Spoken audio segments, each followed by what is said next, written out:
Vamos lá agora, então. Vamos começar já falando um pouquinho em relação ao Flamengo e o Sport também, que amanhã tem 8 jogos. Daqui a pouquinho o Fred Uber vai estar aqui para trazer as informações em relação ao Flamengo, mas uma coisa a gente já sabe, o Domi volta. Então, portanto, o auxiliar dele ainda está fora, está com Covid, ele já volta à beira do campo. E isso, para o Flamengo, para a torcida, significa, Rafael... Então, ele não tem direito a jogar mal, né? Esse é que é o problema. Senão já vão começar aquela história de novo, de que o Jordi na beira do campo, ele que tem que comandar.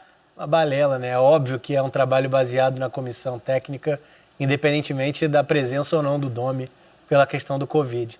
É um trabalho que sofreu, claro, um baque no que foi o jogo no Equador contra o Del Valle, mas circunstâncias bem atípicas, né?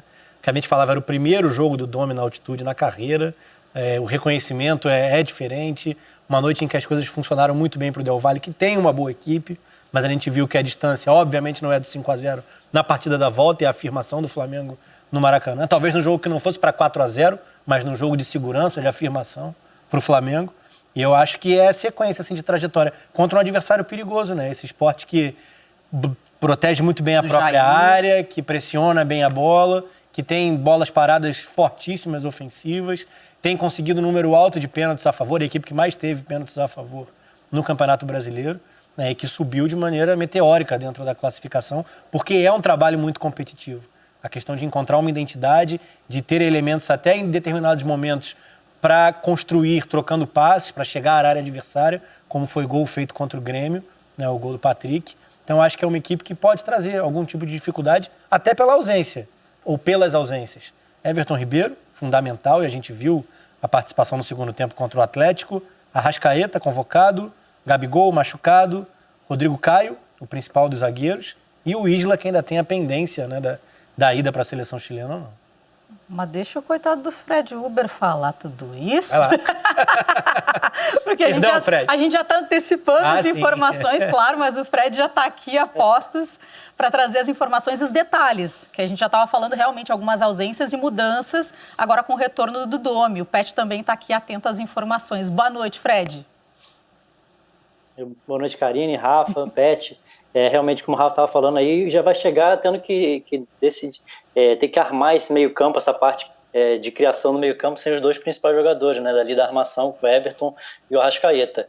A gente está imaginando aqui, de repente, uma situação dele avançar o Gerson, avançar, colocar o Diego, colocar ali como dois volantes o Arão e o Thiago Maia, que deve voltar depois de ter sido poupado no último jogo. E a situação do Isla aí, que é bastante inusitada, né?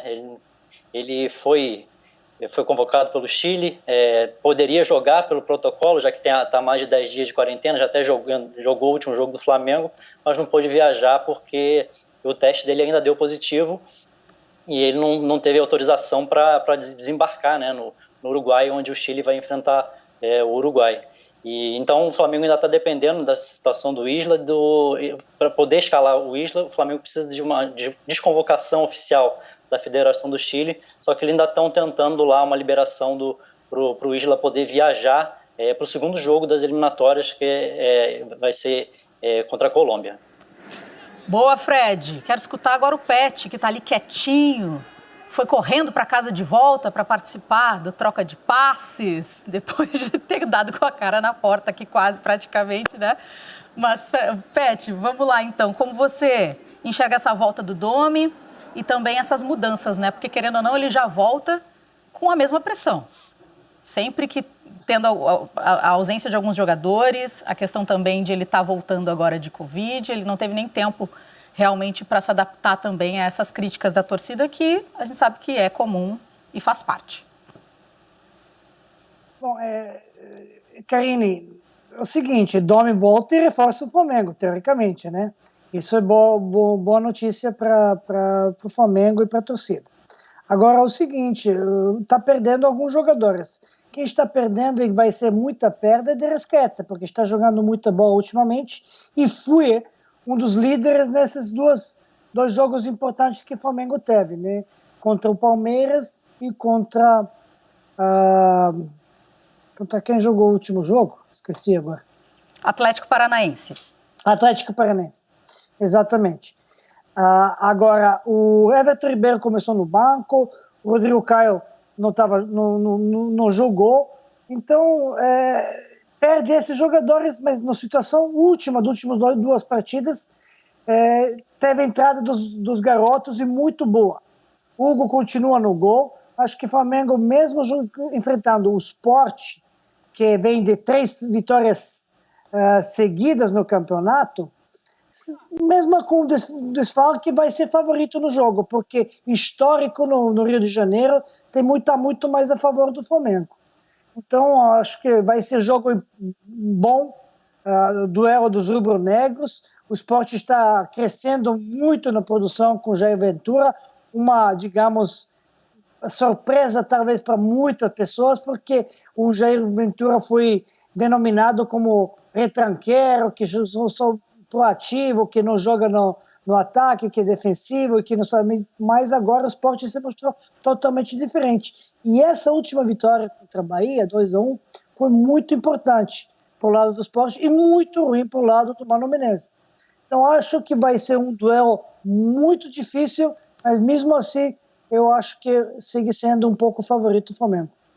Rafa, passando só ali o que disse o Fred, você também já tinha comentado no início, não vai poder contar com o Everton Ribeiro, com o Arrascaeta, como o Pet já levantou a bola, realmente ele se destacou, e o Everton, quando entrou no último jogo, também mudou a cara do jogo. Rodrigo Caio, que vão estar à disposição da seleção, e essa situação do Isla, que depende de liberação também para viajar. Eu acho um desenho interessante esse que se levantou, mas ainda tentando entender como que seriam as funções, né, no trio que encosta no Pedro, pensando no Gerson, e jogava assim no Fluminense, e chegou a jogar assim na chegada ao Flamengo, pelo lado direito, com o pé invertido, podendo vir por dentro, abrindo corredor para o lateral. Já foi utilizado até dentro da Libertadores, recentemente, contra o Barcelona, no corredor esquerdo. Mas eu ainda acho que poderia ser interessante, para manter o Bruno Henrique aberto na esquerda, você ter o Gerson invertido no lado direito. Acho que ele pode trazer uma construção, trazer uma função muito próxima da do Everton Ribeiro. Claro que o Everton é indiscutível, né? Para mim é top 3 no futebol brasileiro. Na verdade, é o melhor jogador do futebol brasileiro.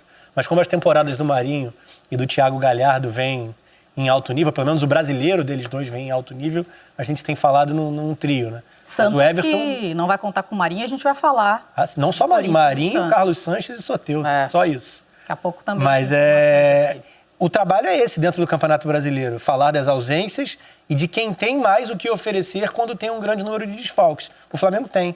Ainda vai entrar com uma equipe muito qualificada para o jogo. E isso é muito importante. Fred, bola... Vocês não acham que o Flamengo vai continuar com 3 atacantes? Ele pode usar o Lincoln, né? Nesse caso, você diz de desenho. Pode usar o Lincoln. Sim. Tem algumas possibilidades. Vamos dar uma olhada de novo no campinho ali. Hugo Souza no gol, Mateuzinho, o Noga ou o Bruno Henrique. Não enxergo daqui, gente. Gustavo Henrique, perdão. Natan, Felipe, o Diego, o Arão, o Thiago Maia, o Gerson, o Pedro e o Bruno Henrique, como você estava falando antes, Rafa. E aí, em relação ao que o Pet levantou? E o jogo contra a Palmeiras jogou com 3. Não se fechou. Fora de casa. E com o Guilherme Bala, inclusive. E agora, de novo, jogou com 3.